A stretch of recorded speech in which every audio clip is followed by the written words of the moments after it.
Hi everyone, welcome back to Always Be Unsatisfied. 225 பாலங்கள் கொண்ட நம்மளுடைய பிரம்மாண்ட பாலம் சொக்கிக்குளத்துலேருந்து ஊமச்சிக்குளம் வரைக்கும் கிட்டத்தட்ட ஒரு 7.5 கிலோமீட்டர் தூரத்துக்கு இருக்கக்கூடிய உயர்மட்ட பாலம் வந்து நவம்பர் 2018 தொடங்கினாங்க. 2020 முடிக்கலான்னு பிளான் பண்ணாங்க. பட் ஆனால் இந்த கொரோனா காலகட்டங்களில் வந்து நிறையா பேர் வட மாநிலத்தில் அவங்க சொந்த ஊருக்கு போயிட்டனால வேலைகள் வந்து இன்னும் முடியல, டிஸ்டன்ஸ் ஆகிட்டே இருக்குது அப்படின்னு சொன்னாங்க. ஸோ மார்ச் மாதம் வந்து பார்த்திங்கன்னா ஒரு சூப்பர் அப்டேட் ஒன்று கொடுத்துருந்தாங்க. அதில் வந்து நம்ம மதுரையோட ஹீரோனே சொல்லலாம். நம்ம கள்ளழகரோட சிலையும் மதுரை அரசாலும் எங்கள் மீனாட்சி லிட்டில் பிரின்சஸ் நம்ம மீனாட்சி அங்கேற்கண்ணியோட சிலையும் வந்து பதிச்சிருந்தாங்க. பார்க்குறதுக்கே ரொம்ப சூப்பராக இருந்துச்சு. அங்கிட்டு போன எல்லோரும் ஒரு ஃபோட்டோவை எடுக்க வந்துருக்க மாட்டாங்க. அந்தளவுக்கு வந்து பார்த்திங்கன்னா அந்தளவுக்கு சிலைகள் வந்து மக்களை கவர்ற மாதிரி இருந்துச்சு. அவுட் போஸ்ட் கிட்டத்தட்ட ஒரு 2-3 பில்லர்ஸ் இந்த மாதிரி சிலைகள் வைப்பாங்க அப்படின்னு சொல்லியிருக்காங்க.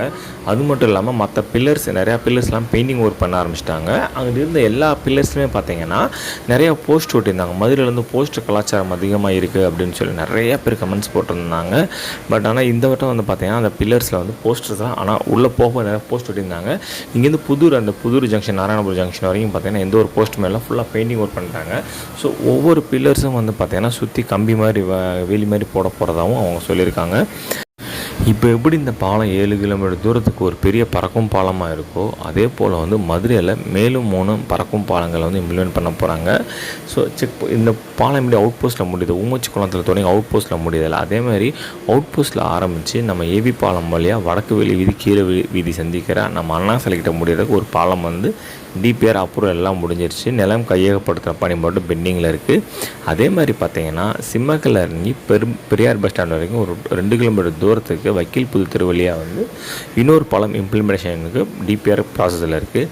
ஆப்போசிட் சைடில் பார்த்திங்கன்னா நெல்பேட்டையிலேருந்து கீழே வெளி வீதி தெற்கு வழி வீதியாக நம்ம அவனியாபுரம் வரைக்கும் கிட்டத்தட்ட ஒரு 5 கிலோமீட்டர் தூரத்துக்கு இன்னொரு பறக்கும் பாலம். இந்த மாதிரி டிராஃபிக்கை குறைக்கிறதுக்கு மதுரையில் எக்கச்சக்கமான பாலங்கள் கட்டிக்கிட்டு இருக்காங்க. 2-3 ஆண்டுகளுக்குள்ளே வந்து பார்த்திங்கன்னா கோரிப்பாளையம் பாலமும் பெரியார் பஸ் ஸ்டாண்டு பாலம் முடிக்கப்படும் அப்படின்னு சொல்லியிருக்காங்க. அதுக்கு அடுத்து நெல்பேட்டை பாலமும் எவ்வளோ சீக்கிரம் முடிக்கணுமோ அவ்வளோ சீக்கிரம் முடிக்கப்படும் அப்படின்னு சொல்லியிருக்காங்க. எல்லாமே நிலம் கையகப்படுத்தல் அந்த மாதிரி பிரச்சனை எல்லாம் ப்ராசஸ் எல்லாம் போய்கிட்டே இருக்குது. டிபிஆர் எவ்வளோ செலவாகும், எவ்வளோ பயணிகள் எவ்வளோ ட்ராவல் பண்ணுவாங்க, அதுக்கு ஆல்டர்னேட் சோர்ஸ் என்ன பண்ணலாம், ஆல்டர்னேட் ட்ராவல் ரூட் என்ன இருக்குது, எல்லாமே டிஸ்கஸ் பண்ணிகிட்டு இருக்காங்க. ஸோ இப்போ நம்ம பார்த்துக்கிட்டு இருக்கிறது வந்து நம்ம ஊமச்சிக்குளம் பாலம் தான். இந்த பாலம் டில் புதூர் வரைக்கும் பார்த்தீங்கன்னா உங்களுக்கு எந்த ஒரு போஸ்ட்டுமே இருக்காது. அந்த நடுவில் உள்ள பில்லர்ஸ்லாம் பார்த்தீங்கன்னா சூப்பராக பெயிண்டிங் ஒர்க் பண்ண ஆரம்பிச்சிட்டாங்க.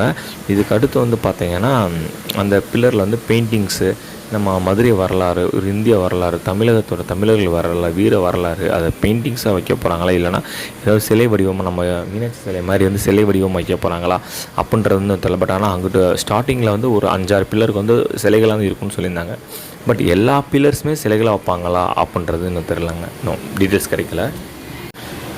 அதே போல் ஒவ்வொரு பில்லருக்கு நடுவுலையும் பார்த்திங்கன்னா சென்ட்ரல் மீடியன் அப்படின்னு சொல்லக்கூடிய ஒரு சின்ன தடுப்பு அமைக்கிறாங்க. அந்த தடுப்பில் வந்து பார்த்திங்கன்னா செடிகள் வைக்கிறதுக்கு வாய்ப்புகள் அதிகமாக இருக்குது அப்படின்னு சொல்லியிருக்காங்க. ஒரு சில இடங்களில் வந்து பைக்கு காரு கிராஸ் பண்ணி போகிறதுக்கு கேப் விட்டுட்டு மற்ற எல்லா பில்லர்லையுமே பைக் எதுவும் கிராஸ் பண்ண முடியாத அளவுக்கு சென்ட்ரல் மீடியம் பணி நடந்துக்கிட்டு இருக்குது. அங்கே வந்து என்ன மாதிரி மரங்கள் செடிகள் வைக்க போகிறாங்கன்னு தெரியல. ஸோ இந்த பக்கம்லாம் பார்த்தீங்கன்னா நிறையா தெரியும் உங்களுக்கு வந்து வால் போஸ்ட் எந்தளவுக்கு அந்த பில்லரில் ஃபுல்லாக ஒட்டியிருக்காங்க அப்படின்ட்டு.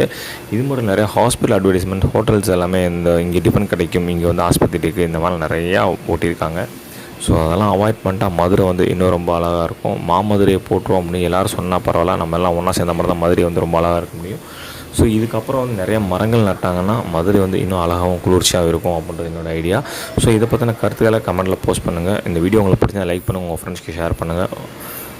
ஆல்வேஸ் பி அன்சாட்டிஸ்ஃபைட், சப்ஸ்கிரைப் பண்ணிக்கோங்க. தேங்க்யூ.